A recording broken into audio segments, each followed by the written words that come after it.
ഞങ്ങൾക്കൊരു ഉദ്ദേശം മാത്രമേ ഉണ്ടായിരുന്നുള്ളൂ: നാടിനെ പുരോഗതിയിലേക്ക് നയിക്കുക, നമ്മുടെ നാട്ടിലെ ജനങ്ങളുടെ ജീവൻ നിലവാരം ഉയർത്തുക. അതിൻ്റെ ഭാഗമായി കേരളത്തിൻ്റെ എല്ലാ പ്രദേശങ്ങൾക്കും അനുഭവിക്കാൻ കഴിയുന്ന സ്വാദ്, എല്ലാ ജനവിഭാഗങ്ങൾക്കും അനുഭവിക്കാൻ കഴിയുന്ന സ്വാദ്, അതിനുതകുന്ന ഒരു വികസന നടപടികളാണ് നാം നടപ്പാക്കിയത്. സർവതല സ്പർശിയും സാമൂഹ്യനീതി അധിഷ്ഠിതവുമായ വികസനം, അതിൻ്റെ ശരിയായ നില തന്നെ ഞങ്ങൾ വ്യക്തമാക്കിയിരുന്നു. നമ്മുടെ നാടിൻ്റെ ഒരു പ്രദേശവും വികസനത്തിൻ്റെ സ്പർശമേൽക്കാതിരിക്കരുത്. നമ്മുടെ കേരളത്തിലെ ഒരു ജനവിഭാഗവും വികസനത്തിൻ്റെ സ്വാദ് അനുഭവിക്കാതിരിക്കരുത്. ആ നിലയിൽ മാതൃകാപരമായ രീതിയിൽ ഈ കഴിഞ്ഞ 10 വർഷം കൊണ്ട് കേരളത്തിന് ഉയർന്നു വരാൻ കഴിഞ്ഞുവെന്ന് തന്നെയാണ് ഞങ്ങൾ കാണുന്നത്.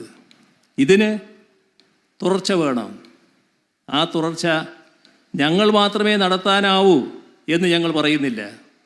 ആ നിർബന്ധവും ഞങ്ങൾക്കില്ല. ജനവിധി വന്നിരിക്കുന്നു. ആ വിധിയുടെ ഭാഗമായി തുടർ പ്രവർത്തനങ്ങൾ നടത്തേണ്ടത് UDF സർക്കാരാണ്. ആ UDF സർക്കാർ ഇത്തരം കാര്യങ്ങൾ നാടിൻ്റെ അഭിവൃദ്ധിക്ക്, ജനങ്ങളുടെ ക്ഷേമത്തിന് ഉതകുന്നവയെല്ലാം നടപ്പാക്കണം എന്നതാണ് ഞങ്ങളുടെ നിലപാട്. അങ്ങനെ നടപ്പാക്കുമ്പോൾ അത്തരം കാര്യങ്ങൾക്കെല്ലാം ക്രിയാത്മകമായ പിന്തുണയും ഞങ്ങൾ നൽകും.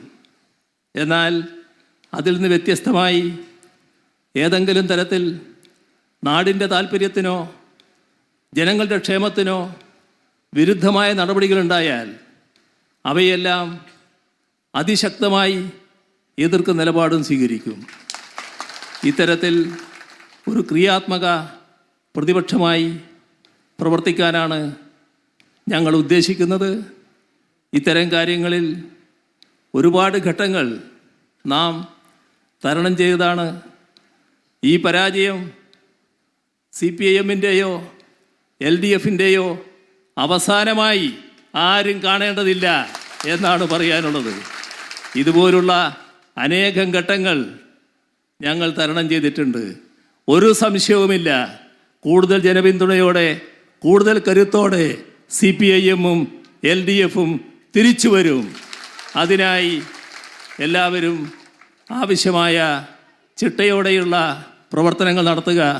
അത്തരം കാര്യങ്ങൾക്ക് നേതൃത്വം കൊടുക്കാൻ ഈ ഓഫീസ് ഉപകരിക്കട്ടെ എന്നുകൂടി ആശംസിച്ചുകൊണ്ട് ഈ ഓഫീസിൻ്റെ ഉദ്ഘാടനം നിർവഹിച്ചതായി ഒരിക്കൽ കൂടി അറിയിച്ചുകൊണ്ട് അവസാനിപ്പിക്കുന്നു. നിങ്ങൾക്കെൻ്റെ അഭിവാദ്യങ്ങൾ. തെരഞ്ഞെടുപ്പ് ഫലം വന്ന് 15-ാം ദിവസം പ്രതിപക്ഷ നേതാവ് പിണറായി വിജയൻ ഒരു പൊതുപരിപാടിയിൽ, കണ്ണൂരിലെ പൊതുപരിപാടിയിൽ വെച്ച് നിലപാട് വ്യക്തമാക്കുകയാണ്. ക്രിയാത്മക പ്രതിപക്ഷമായി ഉണ്ടാകും. CPM-ൻ്റെയോ LDF-ൻ്റെയോ അവസാനമായി ഇതിനെ കാണേണ്ടതില്ല എന്നാണ് അദ്ദേഹം പറഞ്ഞത്.